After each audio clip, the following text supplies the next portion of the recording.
Assalamualaikum warahmatullahi wabarakatuh. Melanjutkan pembelajaran selanjutnya di IPA semester 2, yaitu sekarang kita masuk ke bab 2 ya. Kita masuk bab 2.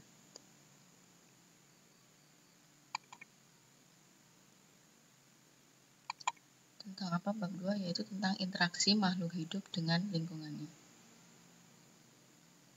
Nah, di bab 2 ini kita akan ada 4 subbab ya, sama seperti bab 1, yaitu tentang pengertian lingkungan, hal-hal yang ditemukan dalam suatu lingkungan, interaksi dalam ekosistem membentuk suatu pola, kemudian pola interaksi manusia mempengaruhi ekosistem.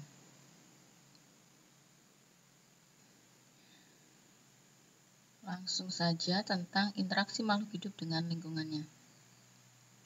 Di bab ini, sebagai gambaran ya, kita akan mempelajari seperti ini ya. Ini adalah sebuah rantai makanan.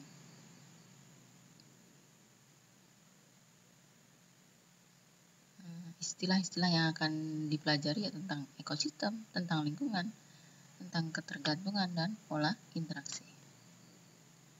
Nah, ini adalah contohnya.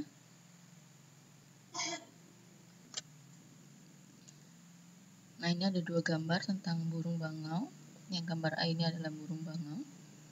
Burung bangau yang bertengger pada pohon, kemudian seekor biawak yang sedang menghadap mencari makanan di suatu marga satwa di Pulau Rambut, tepatnya di DKI Jakarta. Ini adalah salah satu contoh dari suatu interaksi dalam suatu ekosistem ya.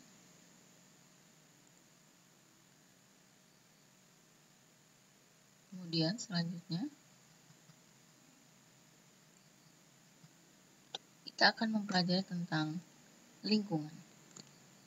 Apa sih lingkungan? Nah, istilah lingkungan itu berasal dari kata environment yang memiliki kata the physical, chemical, and biotic conditions surrounding an organism.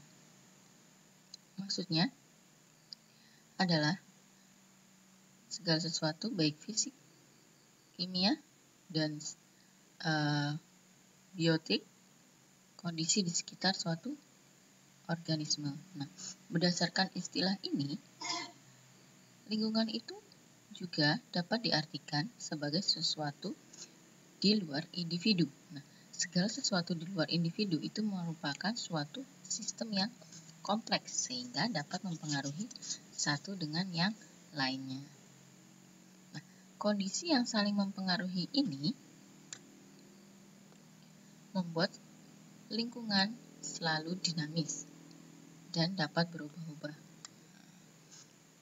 Dapat berubah-ubah itu karena apa? Ya karena dinamis ini sesuai dengan kondisinya. Nah, selain itu, komponen lingkungan itu dapat saling mempengaruhi dengan kuat dan ada saatnya kualitas lingkungan itu berubah menjadi baik ataupun tidak menutup kemungkinan akan menjadi buruk. Nah, perubahan yang disebabkan oleh makhluk hidup dalam suatu lingkungan tersebut itulah yang dapat mempengaruhi suatu keadaan di suatu lingkungan. Nah, lingkungan sendiri terdiri atas 2 komponen, biotik dan abiotik.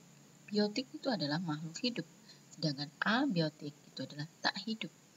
Ya, komponen biotik itu seperti manusia, hewan, tumbuhan, dan jasad renik. Sedangkan komponen abiotik itu adalah benda-benda tak hidup, contohnya kayak air, tanah, udara. Nah, di sini ada suatu kegiatan, coba kita lihat baiknya dikerjakan atau tidak. Nah, ini untuk mengetahui apa ini pengamatan. Oh ya, ini ada suatu pengamatan ya. Di sini di kegiatan ini nanti kita akan mengamati pada gambar ekosistem buatan ini. Bagian-bagian yang hidup itu apa, bagian tak hidup itu apa, bagian yang hidup dan tidak hidup dapat berinteraksi itu bagaimana.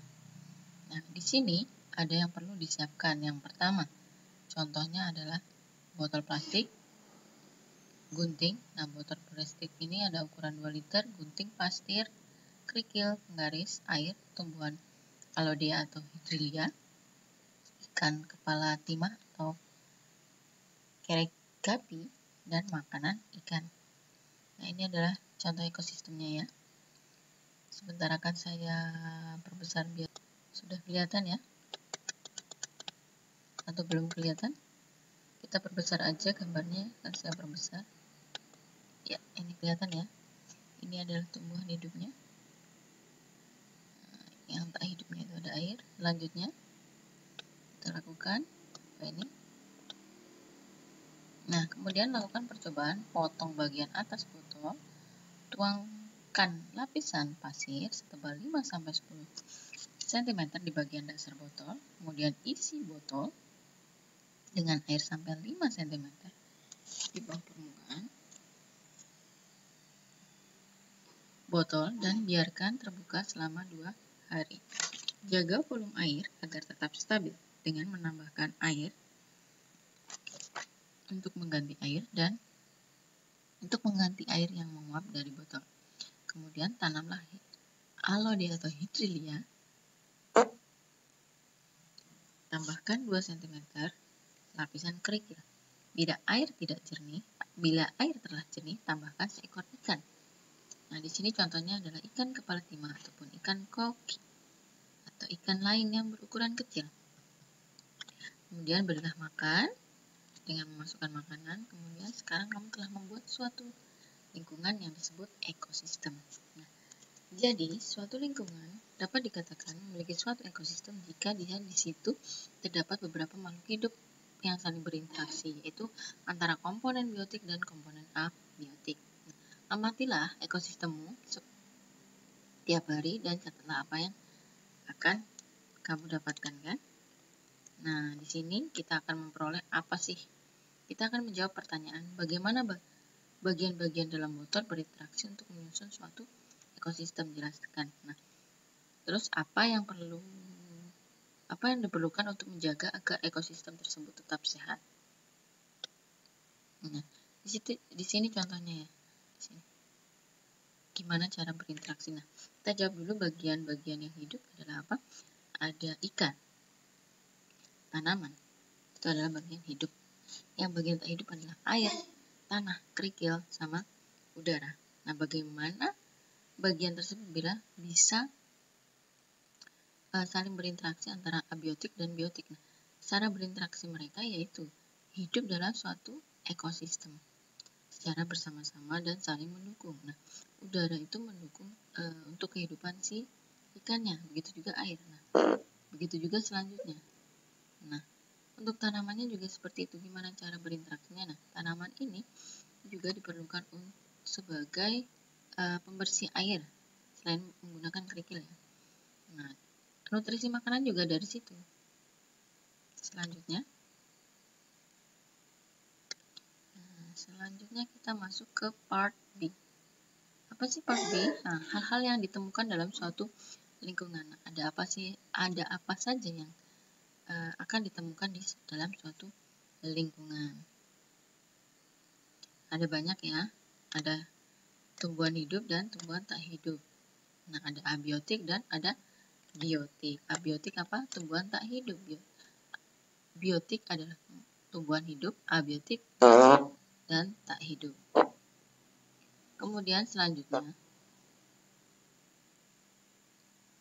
maaf ada suara yang tidak diinginkan.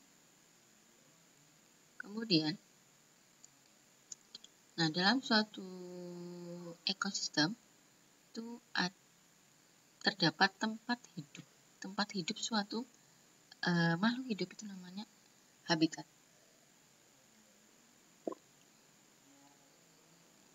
Kemudian tempat yang kamu kunjungi, ini sudah mencatat ya.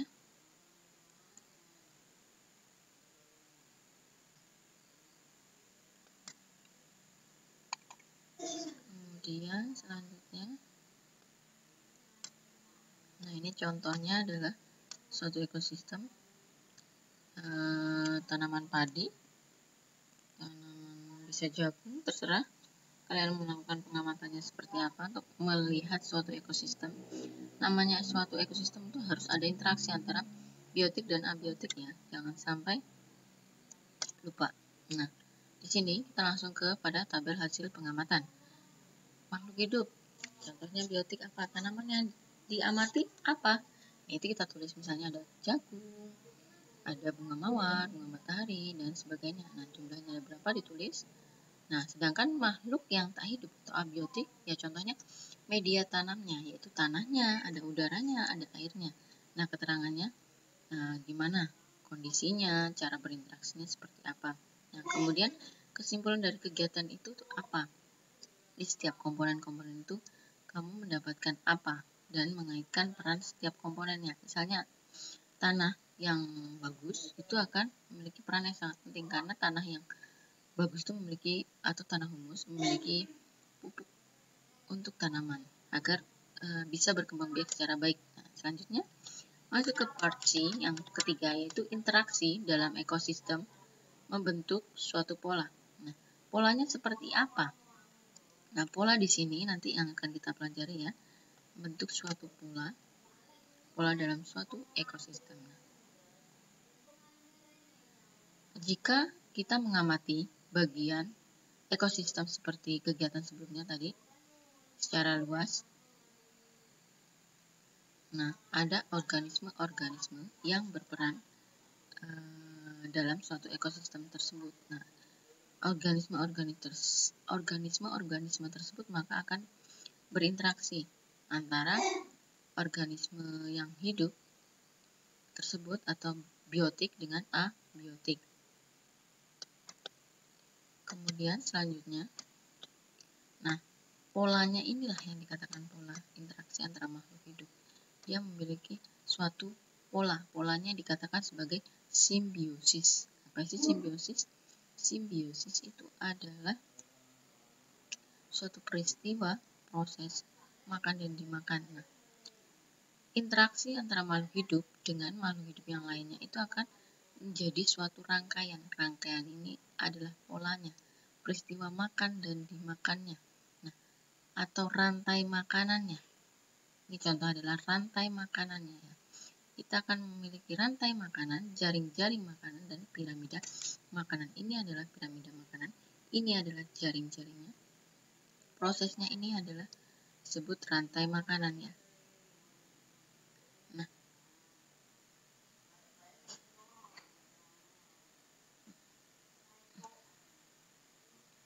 bagian yang paling bawah ini memiliki unit energi terbesar karena dia adalah produsen. Yang kedua, ini adalah disebut bisa produsen kedua atau disebut konsumen satu karena mereka itu langsung memakan dari produsen satu. Kenapa bisa dikatakan sebagai produsen dua? Karena dia itu menyediakan makanan untuk konsumen satu. Di sini bisa dikatakan konsumen satu jika di sini dikatakan sebagai produsen dua. Tapi kalau di sini konsumen satu, maka di sini akan menjadi konsumen dua. Begitu juga ini adalah konsumen tiga ataupun konsumen tertinggi. Di puncak ini berarti dia sudah ada paling tinggi sebagai konsumen. Nah, ini adalah contoh jaring-jaring makanannya ya. Nah, ini contohnya. Ini ada rumput dimakan oleh ulat, bisa juga dimakan jangkrik, bisa juga dimakan tikus. Nah, tikus ini dimakan sama ular.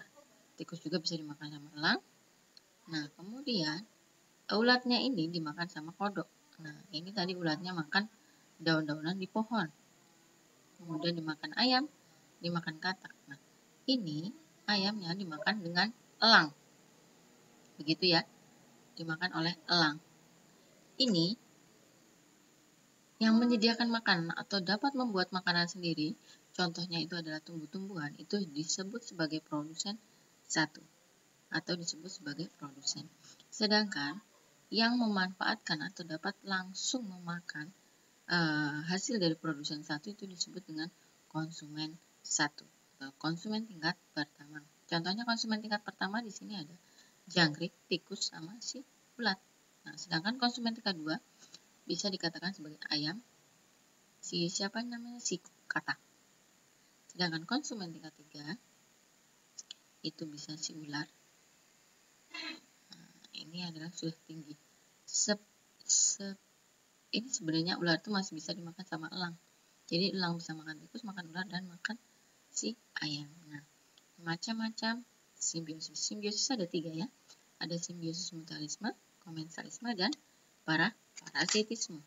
Nah, simbiosis mutualisme, namanya mutu berarti dua-duanya saling menguntungkan. Sedangkan komensalisme itu salah satu pihak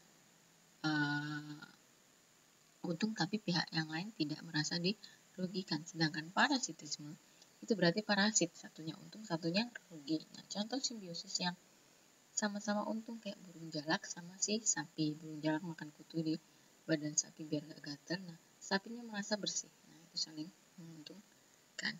Kalau komensalisme, satunya untung dan yang satu tidak merasa dirugikan. Nah, kalau di sini yang mutualisme jamur sama akar pohon pinus ya. Akar pohon pinus mendapatkan garam mineralnya. Jamur mendapatkan makanan dari si pohon pinus. Kalau komensalisme kayak anggrek sama pohon mangga. Anggrek numpang hidup ya. Kalau parasitisme ya banyak ya parasit, yang satu untung yang satu rugi. Rambut kutu manusia contohnya. Nah, ini adalah contohnya ya. Di sini ini contoh dari simbiosis. Yang A ini komensalisme, ikan badut dengan si anemon namanya. Ini parasitisme, si siapa ini, tumbuhan tali putri dengan inang. Ini si lebah sama si bunga, mutualisme saling untung ya, untuk proses penyerbukan dan membuat madu ya. Kemudian peran organisme berdasarkan kemampuan menyusun makanan. Nah, ada 2 peran organisme sebagai autotrof dan heterotrof. Nah, heterotrof berdasarkan jenis makanannya dibagi menjadi 3, karnivora, herbivora, omnivora.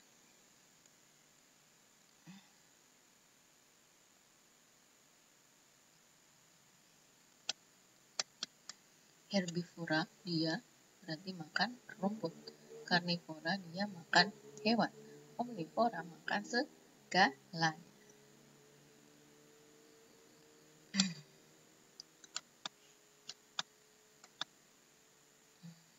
Kita lewati saja.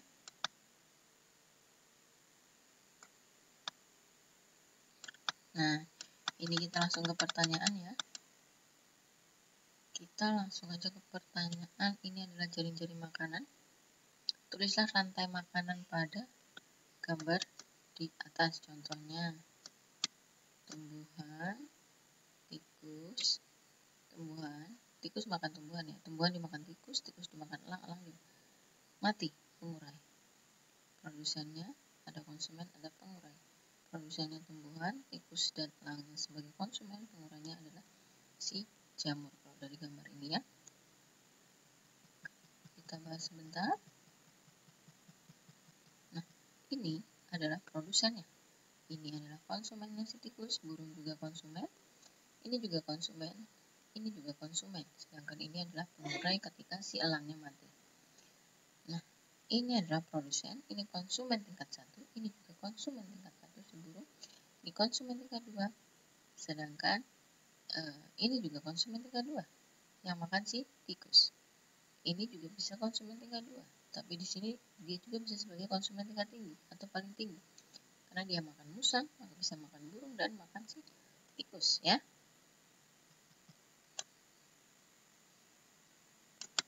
Contoh lagi selanjutnya. Apa yang kita perlu jawab pertanyaan?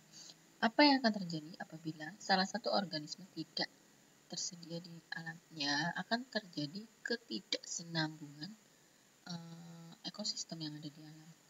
Jadi tidak terjadi keseimbangan di alam. Nah, apakah yang akan terjadi jika produsen dalam satu ekosistem punah? Ya, semuanya akan mati karena produsen itu penyedia makanan. Nah, apa yang akan dimakan? Nggak ada. Maka akan tidak akan terjadi proses interaksi. Selanjutnya kita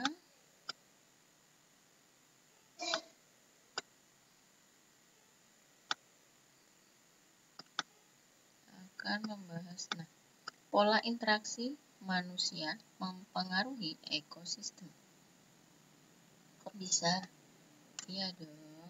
Kenapa? Karena interaksi manusia dengan makhluk hidup itu akan mempengaruhi suatu ekosistem. Contohnya kayak manusia membuang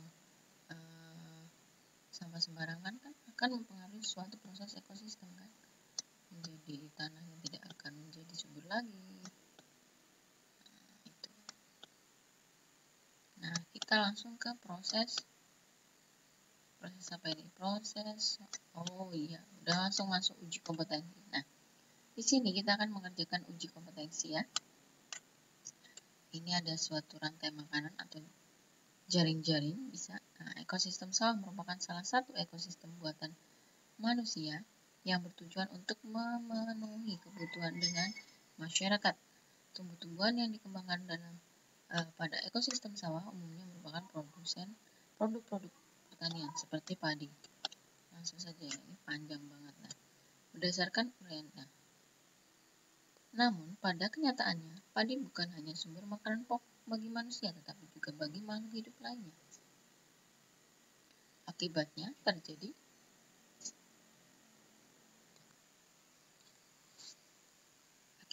terjadi aliran energi dan materi dari padi ke beberapa makhluk hidup yang lainnya, yang mengakibatkan menurunnya jumlah sumber makanan pokok bagi manusia.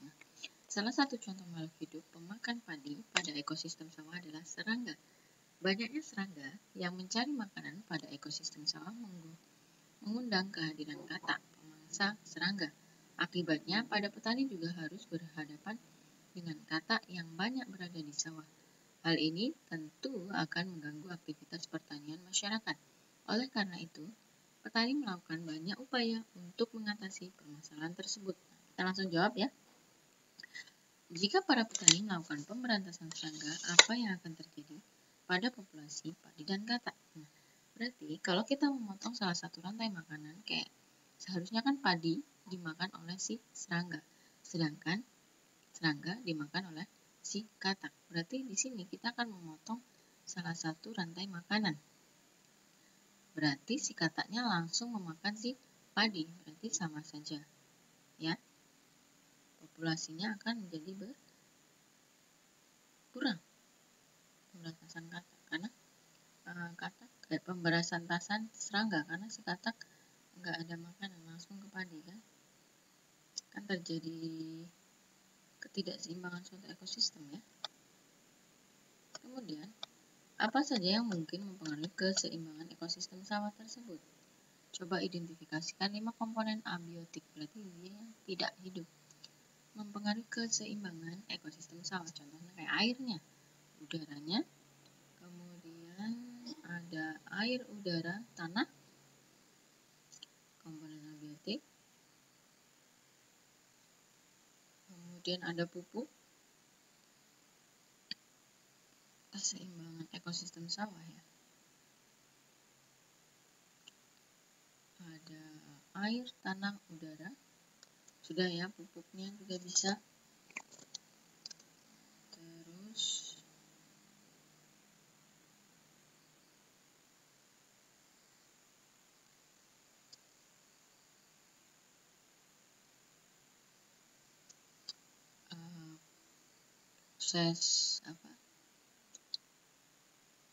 proses penanaman kayak misalnya membajaknya kayak mana itu kan berpengaruh juga. Apa yang akan terjadi jika produsen pada ekosistem sawah tersebut habis? Iya, karena suatu bencana alam misalnya terjadi banjir. Iya, akan mati si konsumennya karena nggak ada yang akan dimakan di ekosistem tersebut. Ketidakseimbangan. Mengapa padi, serangga, katak, ular, dan erang dapat hidup di suatu tempat yang sama, yaitu ekosistem sawah? Karena memang mereka itu habitatnya di situ. Karena kenapa habitatnya di situ? Karena ya makanan mereka di situ, makanya mereka bisa hidup di sawah. Kan sawah kan banyak penyedia makanan, kayak di sawah padinya bisa dimakan sama si serangga gitu. Ular juga di sawah makan sih padinya, atau makan si tikus yang ada di sawahnya gitu. Apabila pada ekosistem sawah tersebut tidak ada ular, coba jelaskan. Ya kalau nggak ada ular berarti populasi si tikus akan lebih banyak karena nggak ada yang dimakan. Apa yang terjadi apabila populasi elang pada ekosistem sawah tersebut nggak ada? Ya berarti si ular akan lebih banyak karena elang nggak ada. Apa dampak yang ditimbulkan pada aktivitas pertanian yang dilakukan oleh para petani pada ekosistem sawah? Nah, jadi aktivitas pertanian itu bisa menyebabkan kebaikan dan keburukan. Nah, contohnya kalau aktivitas pertanian kan untuk menjaga keseimbangan tanah bisa dibajak kembali biar keadaan tanahnya lebih baik, bisa diberikan pupuk kembali agar nutrisi di tanahnya juga bagus. Kalau yang nggak baiknya yang kayak pemakaian pupuk-pupuk buatan ya, itu dapat merusak tanah. Kemudian selanjutnya, nah ini adalah contoh apa ini pertanyaannya. Sebuah pabrik terletak berdekatan dengan sungai yang mengalir melalui perumahan pabrik. Ini beroperasi setiap hari. Penduduk perumahan yang terletak di sebelah timur sungai sering mengalami permasalahan iritasi pada mata mereka, sedangkan penduduk sebelah barat tidak mengalaminya. Mengapa demikian? Nah, kita lihat sebelah barat sama timur bedanya apa? Kalau timur sungainya sering mengalami iritasi, sedangkan sebelah barat enggak ya. Pabrik ini lihat barat sama timur pabrik, nah ini kan larinya ke sana, ini sungainya ada iritasi, sungainya sudah tercemar kan tadi katanya di sini sudah dibilang sungainya tercemar. Sungai yang berdekatan dengan sungai, pabriknya berdekatan dengan sungai setiap hari.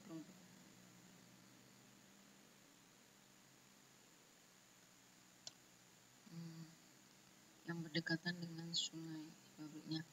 Kenapa? Sebelah timur dapat sedangkan sebelah barat enggak. Nah di sini kan, nah ini di sini. Pembuangannya ada di sini. Nah ini makanya terjadi pencemaran yang sebagian sini. Karena dia berdekatan dengan sungai, sedangkan di sini agak berjauhan. Gitu.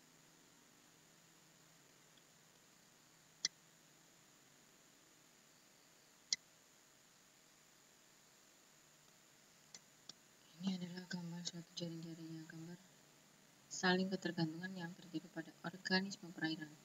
Sepanjang hari, organisme tersebut memberi manfaat A atau B, seperti pada gambar.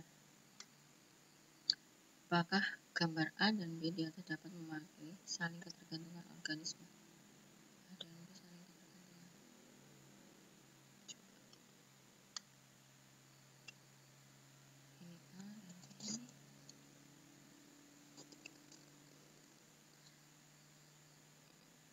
Ini proses makan dan dimakan ini. Ikan-ikan kecil, tumbuh-tumbuhan dimakan,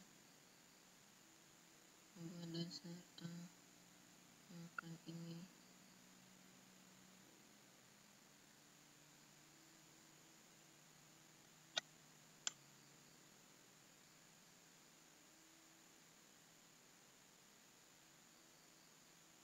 Ya kalau dari ini saling ketergantungan, soalnya A memberikan makan ke ikan kecil, kemudian dimakan lagi oleh tumbuhan, ya saling ketergantungan. Kalau dari gambar, ya karena misalkan saja ini kan ikan-ikan kecil ya, nah ini dimakan, diberikan sama ini, kemudian dimakan lagi, gitu seterusnya sehingga terjadi suatu ekosistemnya. Ya seperti ini, ikan, tumbuhan dimakan sama ikan kan. Nah kemudian tumbuhan ini juga nanti ketika mati dia akan memberikan pupuk pada tumbuhan. begitu seterusnya ya. Makanya saling ketergantungan. Nah, cukup di sini dulu. Kita besok pertemuan selanjutnya kita masuk ke bab 3 ya. Saya akhiri, wabillahi taufiq walhidayah. Wassalamualaikum.